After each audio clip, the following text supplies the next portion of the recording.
Let's gather around and talk about Masters of the Universe.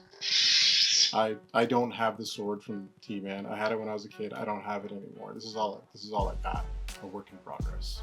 When this movie was announced in 2024, I wasn't particularly excited. It was just kind of like, oh, okay, a movie based off of a cartoon from 1983. I was a fan of He-Man as a kid, but thinking about it becoming a live-action movie just really didn't appeal to me. With the landscape of movies we have now, there's really no big call for He-Man to come and save the day. You know what I mean?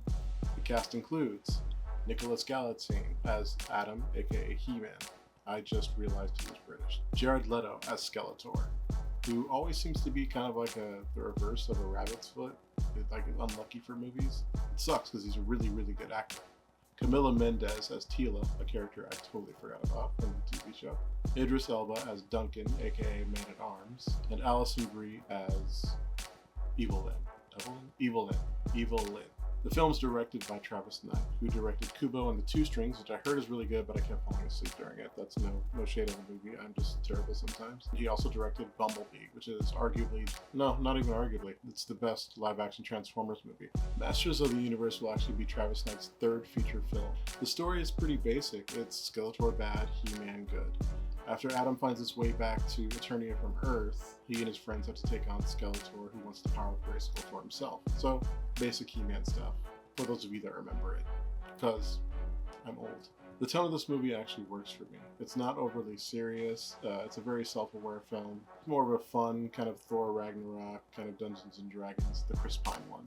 You can tell the director loved the original source material, as well as was willing to embrace like the ridiculousness of it. Nicholas Gallatin as Adam I thought was going to be boring, but I actually found him pretty endearing. Strong but not arrogant, which actually plays into some of the themes of the movie.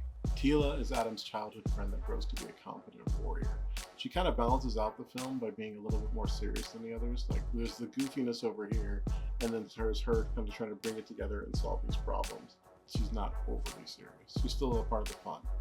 Duncan, aka Man-at-Arms, is a character I initially thought was going to be boring and kind of throwaway. As a kid, I never liked his design. I didn't like his design in this movie.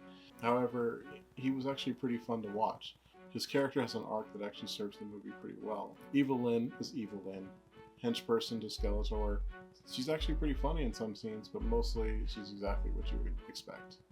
Let's talk about Beastman.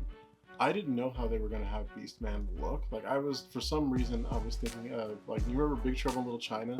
That orange beast looking thing, and then there's like the old Beastman from the Masters of the Universe with Dolph Lundgren. That's what I was thinking for some reason. When Beastman shows up, I got pretty hyped. Jared Leto to me has always been kind of this really, really good actor that for some reason, whatever project he's a part of, ends up sucking. Jared Leto as Skeletor was awesome, and I found myself wanting to see more of him. Not that he wasn't in the movie enough, more of I was just having fun with the character. He's funny, and it just makes you want to see more of him, which is good for your villain. So the action was great, the humor is great. I had a smile on my face a lot of the time during the movie. What I was kind of surprised about was how much I would enjoy the themes of the film. So this is kind of a spoiler alert. I don't know what you guys are going to consider a spoiler. I'm just going to say my piece. I expected a hero's journey, a basic who am I find myself, I get these powers, I ore a farm, I use my muscles to destroy things with this fantastic hair. There was some of that. There was a bit of that. Adam isn't a character that seeks to solve conflict with the power that he's capable of using.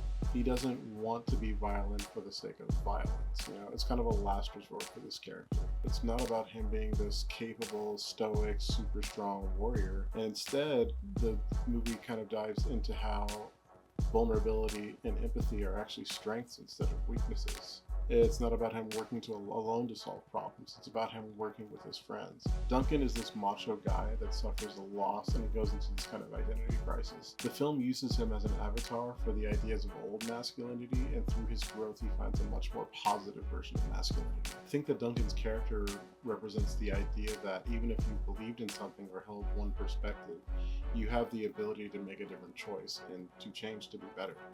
It's not about being perfect, but about constantly making the effort to be better.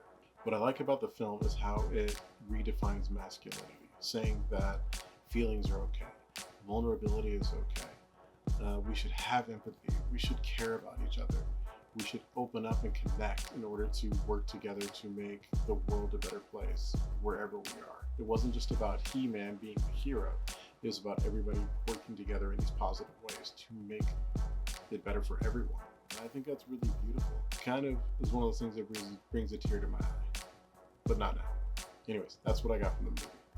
So it's the Monday after the opening weekend, and the movie's not doing too well. It only got about $29.3 million for its opening weekend.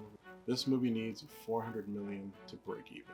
Probably closer to about 422, 426. Currently, it holds a Rotten Tomatoes score of 67% among critics and 88% amongst audience. I could see the potential problem when I was in the theater. I went to go get some more butter and salt on my popcorn because I'm kind of a piece of shit, because I'm a terrible human being. I could see in the audience as I'm walking back that there's a lot of people that have seen too many winters. Yahoo Entertainment reported that only 5% of the audience was under 12 years old, and that only 6% of the audience was between the ages of 13 and 17.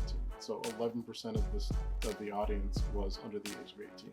The largest demographic at 29% was age 45 to 54. I'm not there yet. I'm getting close, but I'm not there yet. But it kind of makes sense. It's a movie based on a cartoon from 1983. So don't really expect a sequel on this one, unless word of mouth gets around that it's actually pretty good and this movie has legs. Otherwise, this is going to crash and burn. This means you're probably not going to see Thundercats anytime soon, which sucks because I like Thundercats more than I like He-Man. So yeah, I think this is a movie worth seeing. I had a fun time with it. I think you'll laugh. I think you'll enjoy the action. You'll enjoy the character arcs. And it's got a pretty positive message. That's it for me on this one. Thank you for watching, and you can drop down in the comments and let me know what you thought of the movie, or if you plan on seeing it, or whatever, or how you're doing. I hope you're doing okay. I'll catch you in the next one.